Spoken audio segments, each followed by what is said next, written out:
through all the boring preliminaries while you were out there. Shall I just finish this one because this is so cool?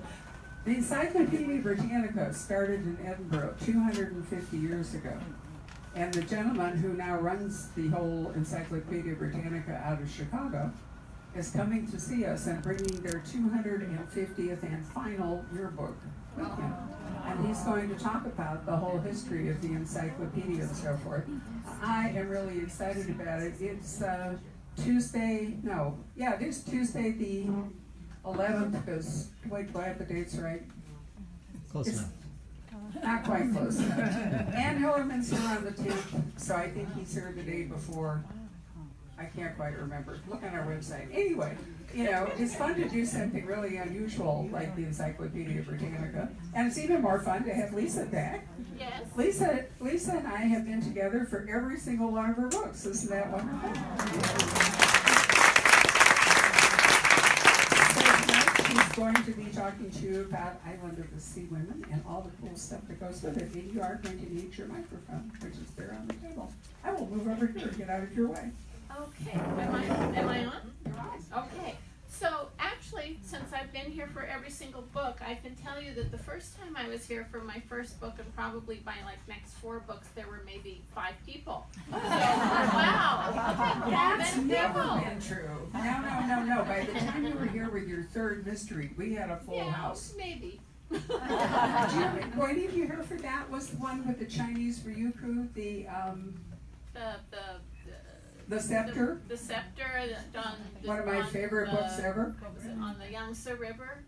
No, they're all looking blank. Not a single person. And if you had come that year, the Phoenix Art Museum that year had a great exhibit about China. Do you remember, with the dragon robes and all of that? And they actually had one of the Ryukyu on exhibit. Right, that was before Instagram. I could have taken photos. Anyway, you've had more audience than you like to claim. Well, this is just wonderful. Thank you all so much for coming. And on a Friday night, this is great. Thank you. I thought I would tonight talk about how I came to this particular story and some of the history behind it. So I was sitting in a doctor's office about 10 years ago, and you know how you're waiting to be called in, and I was flipping through some magazines, and I came across this one tiny little article, one little photograph, one paragraph, about these diving women from this one island off the coast of South Korea. And I found it so fascinating that I ripped it out of the magazine and took it home. Yes, I am one of those kind of people. And I knew even then that one day I would be writing about these women. But I had another book to finish, and I had another couple books to write, but very quietly I started doing research until now. I guess it's about 3 years ago I knew this was the time, and this was when I was going to work on it. So what was it about these women that so entranced me, that so captivated me? So on this island of Jeju, off the coast of Korea, there has been for hundreds of years a matrifocal society, not a matriarchy, but a society focused on women. And the women there for hundreds of years have been free divers. They take deep breaths, they dive down about 60 feet, that's deep enough to get the bends. They harvest seafood, they stay underwater 2 to 3 minutes. They're the breadwinners in their families, and their husbands are the ones who take care of the babies, do the cooking, take care of the house, take care of the elders. And it used to be, as recently as the late 1970s, still about 30,000 of these women divers. They would retire at age 55. It's very, very dangerous work. You could get your hair tangled in rocks. You could get a tool caught on something. It's volcanic, the island, and so the rocks underneath are all volcanic, very sharp, so it's very easy to get cut. And of course, if you get cut, you will attract sharks. All the different ways you can get tangled in fishing lines and seaweed and just run out of air. So it used to be that they would retire, at age 55. Today, there are under 4,000 of them left, and the youngest one is 55. And so when I was there, I interviewed women in their 70s, 80s, and 90s, most of whom were still diving. Oh my goodness. So one of the fun things I've been doing as I've been out on tour is timing people. to see how well you can hold your breath. And so what they would do is 3 deep breaths. The 4th one, hold it. It's not like when you're swimming, when you let some little bubbles out, you hold it the whole time. So we'll do the 3 breaths together. On the 4th one, you guys are going to hold it, and I'm going to keep talking. All right, so you ready? Here we go.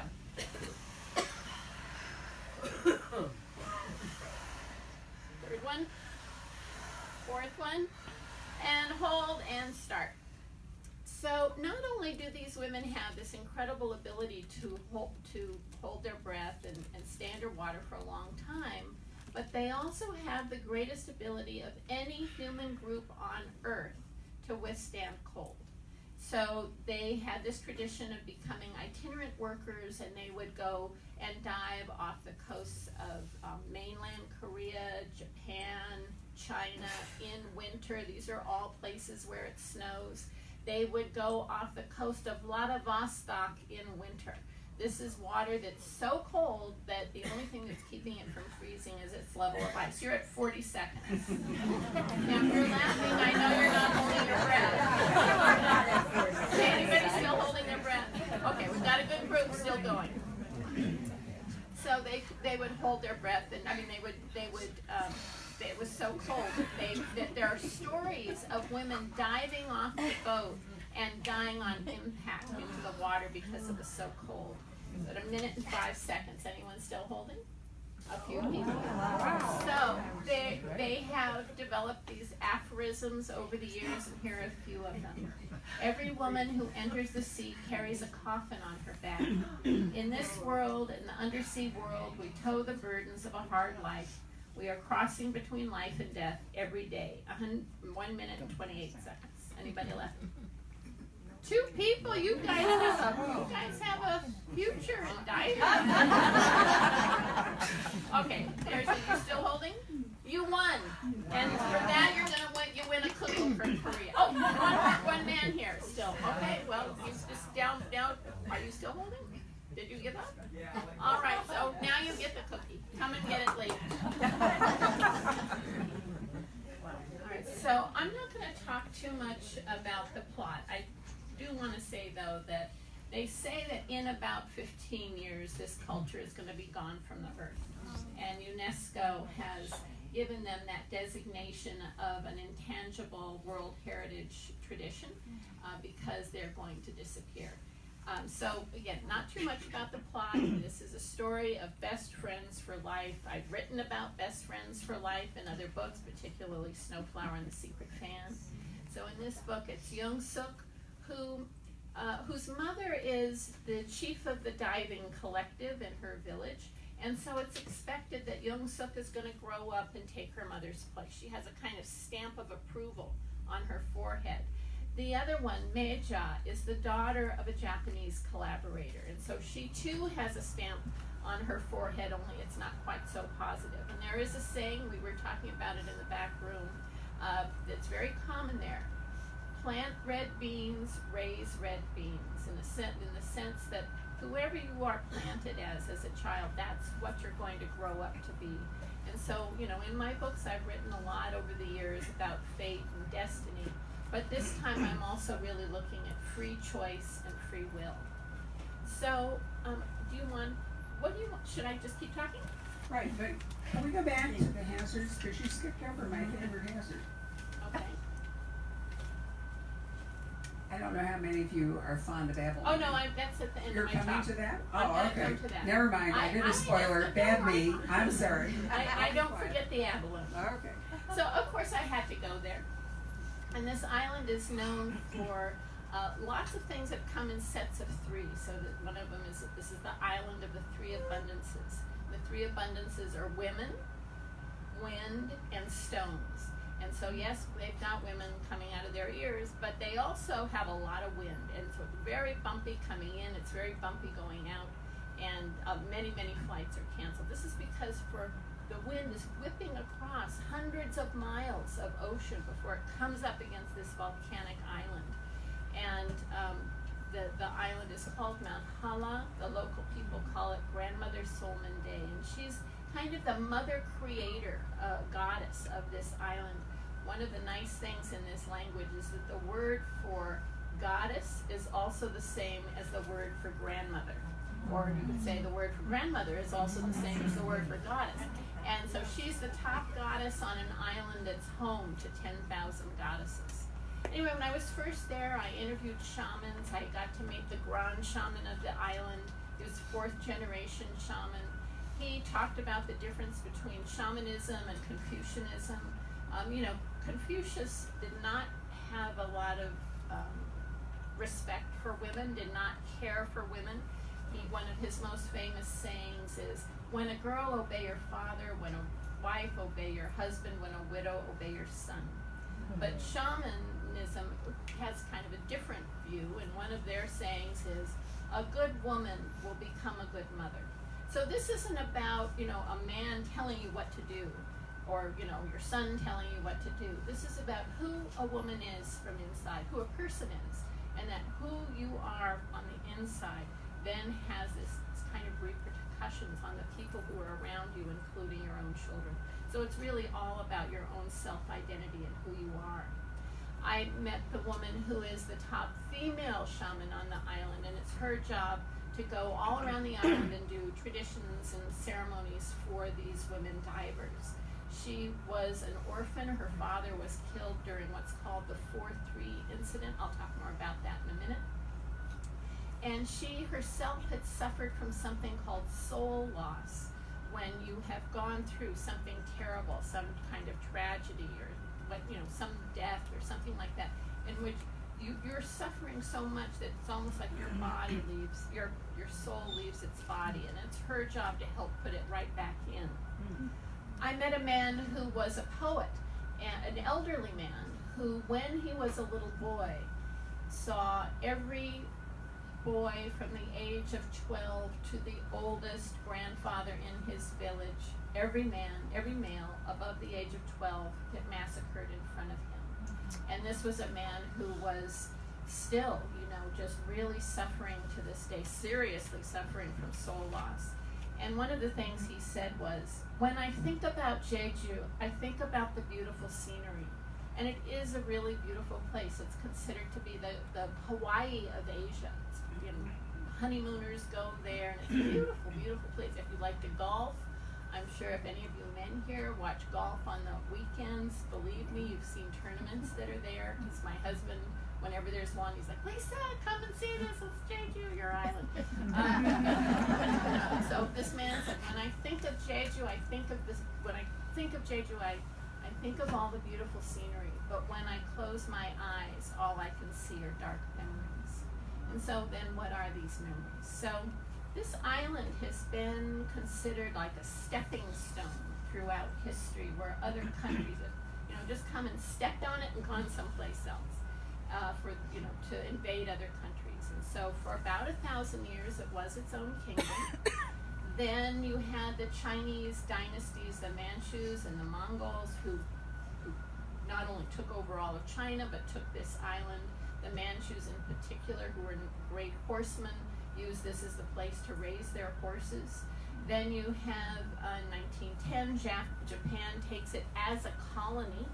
Then you have the Sino-Japanese War, World War II. And at the end of World War II, then Korea is divided into North and South.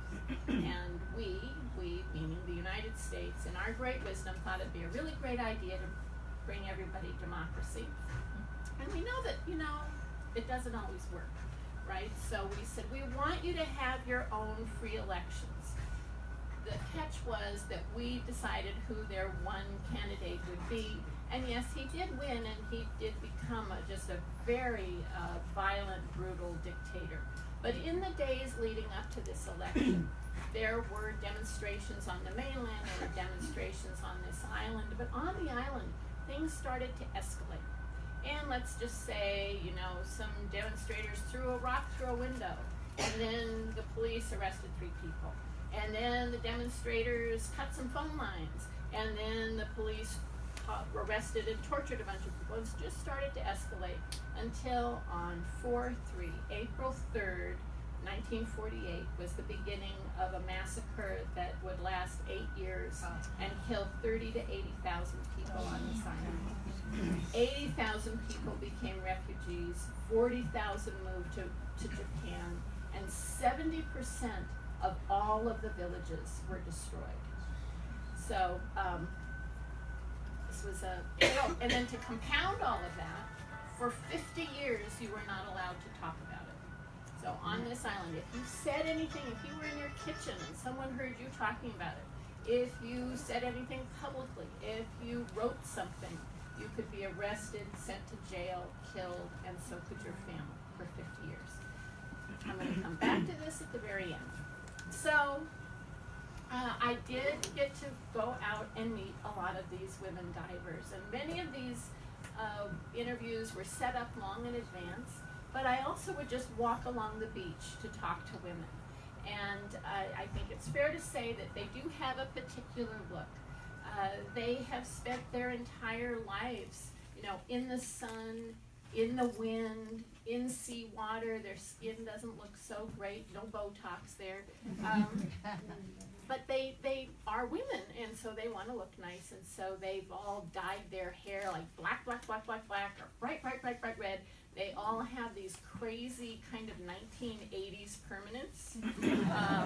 We're so happy those are gone, but no, they're really liking them there. They wear these bonnets that are kind of like American pioneer bonnets, like if you were crossing the prairie. And then they also have tattooed makeup, so lipstick and around their eyes. Now, this isn't the first time that they have experimented with tattooing. There are some paintings and woodcuts that have survived from the mid-17th century that show these women at work. Now, back then they would dive completely naked, and they would tattoo on their rear ends 2 eyes. And so when they dove down, there'd be these 2 little eyes.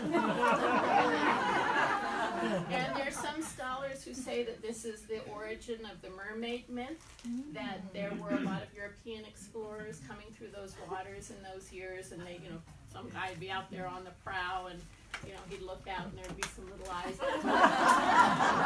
And of course, other scholars who say that's just total hokum. So these women, some of them are still diving, but also there does often come a time when they do retire from actual water work, and so they sit on the shore and gather algae and sort algae and seaweed. So they have these cute little cushions which they tie to their rear ends. They sit right on the sand with their knees kind of up around their ears, and they're sorting. And so I would walk up and just talk to them. And one of these women, her name was Kim Won-soon. She was 84 years old. She was still diving, but she'd recently hurt her ankle, which was why she was sorting algae that day. She started diving when she was 16 years old, and to this day, she was really embarrassed about 2 things. One was that she felt like her whole life people had been looking down on her because she was half naked all the time.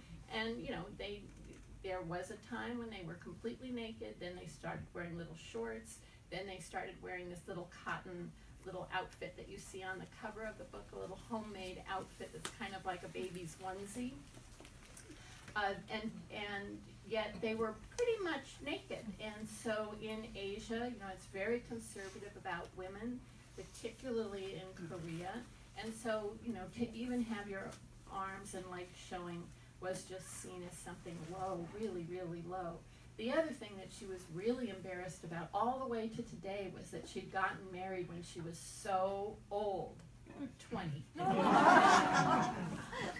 I asked her, what was the hardest time for you in your life? Was it during the Japanese occupation, during the 4/3 incident? What was the hardest time? And for her, it was during the Japanese colonial period, because she was so afraid to go out by herself that she could be attacked and raped by soldiers. She could be kidnapped to become a comfort woman. The Japanese at that time, they stole a lot of food. They were torturing people. So this was her most frightening time. She said, I lived because I couldn't die. Then I walked down the beach to another woman, Kim Won-soon, who was 82 years old. She was also sitting there sorting algae. But as I approached, she shouted out, "I was the best haenyeo." Now these women do shout because they've spent so much time under the sea that their ears, they've really damaged their hearing. So they shout a lot, they brag a lot, they banter, they love to tease, they love to particularly tease men. They come up with all these things of like, why? Who should have more to eat, a man or a woman? And they have all kinds of reasons for that. Anyway, she shouted out, "I was the best haenyeo," and she was not the first or last person who would say this. However, when I went to the museum about the haenyeo, they had huge photographs of her and a big documentary about her, so perhaps she really was. Anyway, she was the eldest of 10 children. And when she was little, her mother wanted her to stay home and just be a second mother to all of the kids in the family. But they were so poor and they were so hungry that she was sent off to do this itinerant work in Vladivostok. And eventually she got married, she got pregnant, and she talked about how wonderful it felt when she was like 8 or 9 months pregnant to be diving in the water because it gave her this sense of buoyancy. And that she, like all diving women, wanted only one thing, which was to have her baby in the field. And in the field meant, in the water while they were driving.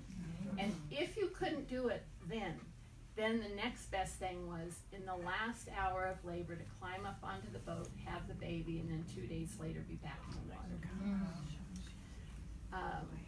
Okay.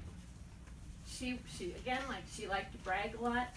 And one of the things she said was, "There is no impossible place for me in the sea. I am so good, I can cook a dinner under there."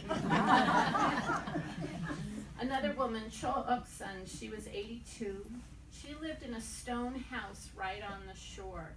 So, women, wind, and stones. And this whole island has all these volcanic stones. And so all the houses, all the walls, all the pathways are made out of stone. And her house, the way it perched on the shore, it became the model for the house that's in the book. Anyway, she did not have a cheerful disposition. She was not one to brag a lot. She was very welcoming, no furniture, you sit on the floor. And she brought out tea, and they have these special kind of tangerine oranges unique to that island that grow there, and we were eating those. And but again, she did not have a cheerful disposition. Once we all got settled, she said, "When the end comes, it's over." So,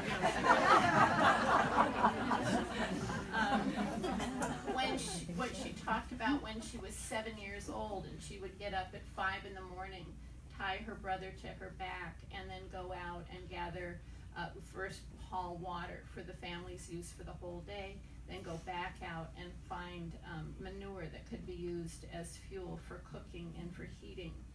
She talked about how she had 9 daughters before she finally had a son. She was extraordinarily proud of all of them. But of her husband, she said, "I married the wrong man." These were all working women, right? And so in the mornings, they would nurse their babies, and then they would go out to sea, maybe on a boat, maybe they would row out. And sometimes they would come back at lunchtime so they could nurse their babies again. Sometimes they didn't come back till the end of the day. And so all around the island at the end of the day, as these women came home from work, all they could hear were these crying babies and the dads trying to comfort them because, of course, only mothers have the milk. All right, she said, "It's not a life back then. You couldn't call it a life." And the last of these women I want to tell you about is haenyeo. She was 83, and her father was a Japanese collaborator. And as a result, her childhood was so lucky, so blessed. She lived in a big house. They had a huge garden. They had a pond in the garden where the servants raised fish for the family to eat. They had fruit trees. They had a vegetable garden. The idea that she would ever be hungry just never ever crossed anyone's mind. Her father had one of the few automobiles on the island, and he took her all around the island, including to the capital, where she saw electricity for the first time. When she saw it, she thought that somehow she'd been magically transported to Japan, because only the Japanese could come up with something so magical and mysterious. And lastly, she talked about harvesting abalone. And so, again, there are many, many dangers under the sea, and for those of you who are holding your breath, just imagine that you were 40 feet under the sea, or 30, or even 20 feet under the sea, and maybe on a typical day, you could hold your breath for, we'll just say 2 minutes. But maybe last night you had an argument with your husband, or maybe you didn't sleep very well, or maybe you didn't get enough to eat that morning. Or maybe you're just not feeling your best, and so you're down there harvesting, minding your own business, doing your work, and instead of 2 minutes, your breath runs out at 1 minute and 45 seconds, and you still have 20 feet to the surface. So of course this is something that all these women had to think about all the time. But nevertheless, the most dangerous thing was to harvest an abalone. It was and still continues to be the most valuable thing that they can harvest. So an abalone, this is where holding a microphone is kind of a problem, but an abalone sits on a rock, right? It's kind of clamped to a rock. But actually, when an abalone is just minding its own business, it kind of floats above the rock so that the water can flow in and around it. That's how it gets its nutrients. And so a diver will come down very carefully. All that abalone is floating a little bit above the rock, and she'll use the tool that's strapped to her wrist that you see on the cover of the back book, and she'll just really quickly slip it under the shell and flip it off the rock. But let's suppose that abalone is minding its own business, and now this woman is diving down, and maybe she casts a shadow over the abalone, or maybe the way she's kicking sends the current around the abalone a little differently, so that just as she starts to put this tool that's strapped really tightly to her wrist under the shell, it will clamp down completely on the rock, trapping her tool and then her. And this is one of the main ways that these women died. So I was really influenced by the people, the events, the topography, the geography, the history of this place. But maybe more than anything, I was inspired by how this island has gone from a place of this terrible tragedy and secret of 50 years to an island to a place that's now called the Island of Peace. And they have worked for about 10 years to find forgiveness. And how do you find forgiveness when the worst possible thing has happened? So it requires, that a good group of people have to admit what they did. They have to own what they did. But it also means that the other group of people, actually the larger, in this case, group of people, that they have to forgive. And so is this act of forgiveness, is that really an act of self-sacrifice? That somehow we're giving up our position? Or is it really an act of self-preservation? That in finally letting go of this horrible moment, of this horrible tragedy, of this horrible thing that you may have witnessed or experienced, that you're finally releasing yourself from being a prisoner of the past. I just want to end almost where I began with our little contest here. When I start each book, I write the last line first. I may not know what the plot is or who the characters are, but I do write the last line first because I want to know where I'm going to end emotionally. And so this isn't giving too much away, but the last line of the book is a breath, a breath, a breath. Thank you.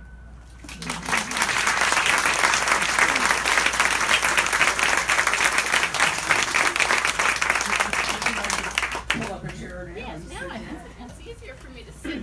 I can sit and answer a question. I just can't sit and talk. I don't know why. So one of the things I wanted to ask you that we haven't really touched upon, and I have to say, I've loved abalone since I was a child. I'm giving it up. I mean, it used to be a real delicacy in Los Angeles. When I would go out there as a kid from Chicago, you could stay at the Santa Ynez Inn right on the edge of Wilshire, and the big thing on their menu was always abalone. Actually, I wouldn't say it was a specialty. It was the cheapest thing on the menu. And so when I was a kid, I would say, can I have a hamburger? And my mom would be, no, you're getting the abalone. Like $1.99 or whatever. It was One of the things I thought was so interesting about the Society of Women and how they dove is that they did it in teams with kind of a team leader. And so you do talk about that, how some women are selected to be, the team captains, so to speak. How did that work? Well, I think it's just like any other kind of group of people. You need someone who's going to be in charge, someone who's going to be responsible. And so this was always seen as somebody who you could really trust, to look at the weather, to know when it was time to come in, who was paying attention to. So these women, when they come up, because they hold their breath, so is the way they do, when they reach the surface, they let it out and then they suck in air really fast, and this is called the sumbasori, and each woman's is unique. So sometimes they sound like birds, sometimes they sound like porpoises, sometimes it's like wee, and sometimes everyone is unique. And so one of the things that the chief does is she knows every sound, so she can keep track of these women and make sure that they're safe, that they get back on the boat, that they make it back to shore. So it's somebody who has to be not only a really good diver herself, but somebody who has that ability. Not everybody does, to sort of have that reach, that sense of having being watchful over a large group of people, but also over a large area. So was there competition occasionally for this spot? Oh yeah. And it could lead to, Yeah. it would be difficult, if you had two people trying to be team leaders, so to speak. It's just in a way like the, PTA Right. or anything else, right? Well, it's a little bit, it's not quite military, it's sort of more like camp and a counselor, but there is a certain military structure in the sense of, if you're taking groups of people out to undertake hazardous duty, which is really what this is all about. I thought those dynamics were really interesting. You also do make it plain that, people, most of the islanders, their allegiance was to their families and to themselves, but the Japanese compounded that. And that didn't just happen with the war. Weren't the Japanese in occupying Korea for quite a while before? It was a Japanese colony. Right. And from 1910 to 1945. One of the things for me working on this book was it was such a reminder of how we learn history. And I remember as a kid, of course, we were talking about it at dinner, still so Eurocentric. We know all about World War II in Europe, right? And we can all the books, all the movies, all the television shows. And yes, there have been a few that take place in Asia, in the Pacific theater, but not very much. So we still don't really know that history, or even that Korea was a Japanese colony, or how and why it was divided between North and South. And yet this is something that's in our news almost every day, so we should know a little bit more about it, I think. Well, that's very true. But it's easy to think, simplistic to think that the war, was a specific time. And, your book makes you realize how long a run-up to the war, Japan's occupation of Korea was. But increasingly, I'm seeing, not in just Lisa's book, but in other books. I just read one about Poland, and Joseph Cannon wrote one about Greece. The immediate post-war period was a really difficult time, too, because people had been doing, heroic jobs and been organized and given up their regular lives to serve in various capacities. And it isn't that easy to dismantle all of that and that structure when it's over. And the other thing is that, at least in Europe, the Cold War was already coming. So, and also in Asia. Yep. So, people who've been fighting the Nazis all of a sudden discovered that some of us are recruiting Nazis to come because we now perceive that Russia's going to be the biggest threat. And your book is wonderful in the sense that, we learn about what it was like before the war, but then the whole post-war period comes into play also. So it's not a World War II novel. It's a much, much broader sweep. And that part, I think, says a lot to us who, it's easy to think that the war was over and everybody went home, went on with their lives, but it didn't work that way. No, and also our connection on this island continues all the way to, the United States, Right. you know, we see it as a stepping stone, as it has always been historically.